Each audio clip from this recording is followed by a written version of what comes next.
किसान भाइयों और बहनों, खेती में रिस्क काफ़ी ज़्यादा बढ़ गया है। जैसे कि आपको पता ही है, मौसम में लगातार साल दर साल बदलाव होते जा रहे हैं। इस बार आपने देखा गर्मियों में कितनी ज़्यादा गर्मी पड़ी, सर्दियाँ कितनी कम हो गई है। कहीं पर बहुत ज़्यादा बेमौसमी बारिश हो जाती है तो कहीं पर ओलावृष्टि भी देखने को मिलती है। सर्दियों में अचानक से बर्फबारी, ज़्यादा पाला गिरता है तो सरसों जैसी फसलों को नुकसान हो जाता है। कहीं पर बाढ़ के हालात बन जाते हैं तो कहीं पर टाइम पर बारिश नहीं होती, वहां पर सूखा पड़ जाता है। तो मौसम में लगातार बदलाव हो रहे हैं। जो किसान लीज पर या फिर किराए पर जमीन लेकर खेती करते हैं, उनका रिस्क तो और भी ज्यादा बढ़ गया है। जैसे हम ट्रैक्टर का या फिर दूसरी गाड़ियों का बीमा करवाते हैं, उसी प्रकार से फसलों के लिए भी सरकार की एक योजना है, प्रधानमंत्री फसल बीमा योजना। आपने नाम इसका जरूर सुना होगा।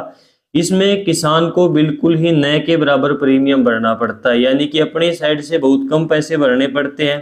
फसल खराब होने की स्थिति में अच्छा खासा क्लेम भी मिलता है किसान को, और किसान को आर्थिक नुकसान से उबरने में मदद मिलती है। और पैसे बहुत कम भरने पड़ते हैं किसान को फसल का बीमा करवाने के लिए। ज्यादातर जो पैसा है वो सरकार की तरफ से पे किया जाता है। इस योजना के बारे में जिस किसान को अच्छे से पता है ना, वो इसका फायदा भी ले रहा है, लेकिन इसके बारे में आज भी बहुत से किसानों को पूरी जानकारी नहीं है। आज इस वीडियो में प्रधानमंत्री फसल बीमा योजना के बारे में मैं आपको पूरी जानकारी दूंगा। जैसे कि प्रधानमंत्री फसल बीमा योजना का किसान को क्या फायदा है, फसल बीमा योजना के लिए आवेदन कैसे करना है, किसान को कितना प्रीमियम देना होता है, प्राकृतिक आपदा से फसल को अगर नुकसान हो जाता है तो उस कंडीशन में कंपनी को इसकी सूचना सही समय पर आपको कैसे देनी है, आज तक किसानों को इसका कितना फायदा पहुंचा, किसानों ने कितना प्रीमियम भरा, उसके बदले में किसानों को आज तक मुआवजा कितना मिला है, इसके बारे में भी हम बात करेंगे। और इस योजना के बारे में काफी ज्यादा कंफ्यूजन है, किसानों के मन में बहुत सारी भ्रांतियां हैं, उनके बारे में भी इस वीडियो के लास्ट में हम चर्चा करेंगे। तो सबसे पहले हम बात करते हैं प्रधानमंत्री फसल बीमा योजना क्या चीज है और किसानों को इससे क्या फायदा हो सकता है। प्रधानमंत्री फसल बीमा योजना के तहत फसलों का बीमा किया जाता है, ये बात शायद आप जानते हैं।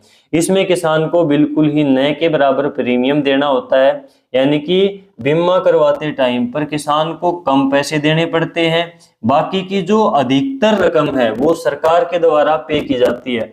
खरीफ की जो गर्मियों वाली फसलें हैं उसमें 2% किसान को प्रीमियम देना होता है, बाकी का 98% जो प्रीमियम है, जो राशि है, वो सरकार देती है। रबी फसलों के लिए यानी कि जो सर्दियों वाली फसलें हैं उनके लिए 1.5% प्रीमियम किसान को देना होता है, बाकी का सरकार देती है। और बागवानी से संबंधित फसलों के लिए 5% की जो राशि है प्रीमियम की, वो किसान को भरनी पड़ती है।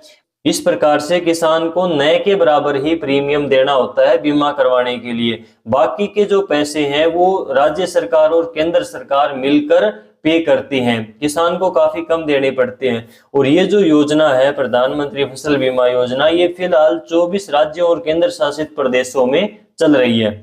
अगर प्राकृतिक आपदा से फसल को नुकसान हो जाता है तो किसान को बीमा क्लेम दिया जाता है, फसल का मुआवजा मिलता है। जैसे कि बेमौसम बारिश हो जाती है, ओलावृष्टि हो जाती है, बाढ़ से फसलों को नुकसान हो जाता है, सूखा पड़ने से हो जाता है, आसमानी बिजली गिरने से, आग लगने से फसल को नुकसान हो जाता है, या फिर सर्दियों में ज्यादा बर्फबारी होने से, पाला जमने से फसलों को नुकसान हो जाता है, तो किसानों को बीमा क्लेम मिलता है।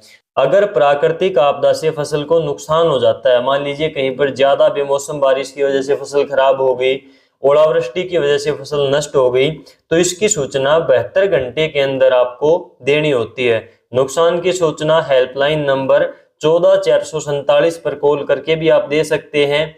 आप इसकी अपने स्थानीय कृषि अधिकारी, कृषि विभाग से भी संपर्क करके इस नुकसान की सूचना दे सकते हैं। नुकसान की सूचना देने के बाद में सर्वे होता है और कितने प्रतिशत नुकसान हुआ आपके खेत में, आपकी फसल में, उसके हिसाब से आपको मुआवजा दिया जाता है। व्हाट्सएप चैटबॉट नंबर भी है एक, जो 70655 14447 है। इसके ऊपर हाय अगर आप भेजते हैं लिखकर, तो बीमा पॉलिसी के डॉक्यूमेंट भी आप प्राप्त कर सकते हैं। बीमा क्लेम उपज के आधार पर भी दिया जाता है। इसमें किसान को 72 घंटे के अंदर सूचना देने की भी आवश्यकता नहीं होती। अब बात करते हैं प्रधानमंत्री फसल बीमा योजना के लिए आवेदन कैसे करें। अगर आपने बैंक से किसान क्रेडिट कार्ड यानी कि केसीसी पर अगर लोन ले रखा है तो आपकी फसल का बीमा बैंक के द्वारा अपने आप ही कर दिया जाता है। आपको बैंक में जाकर फसल की जानकारी अपडेट करवानी होती है केवल, कि भाई हमने अब की बार ये फसलें उगा रखी हैं इतने एकड़ में।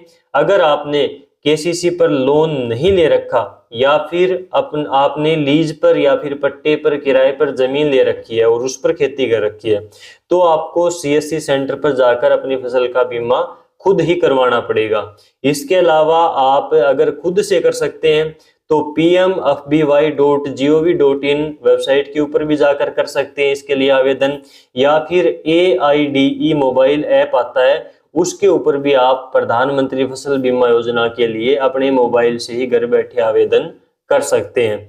यानी कि बैंक में अगर आपका केसीसी है, आपने लोन ले रखा है केसीसी कार्ड पर, तो आपका बैंक की तरफ से ऑटोमेटिक बीमा कर दिया जाएगा। अगर आपने केसीसी नहीं ले रखा या फिर आपने किराए पर, लीज पर, ठेके पर जमीन लेकर खेती कर रखी है तो आपको स्वयं बीमा करवाना पड़ेगा, सीधी सी बात है।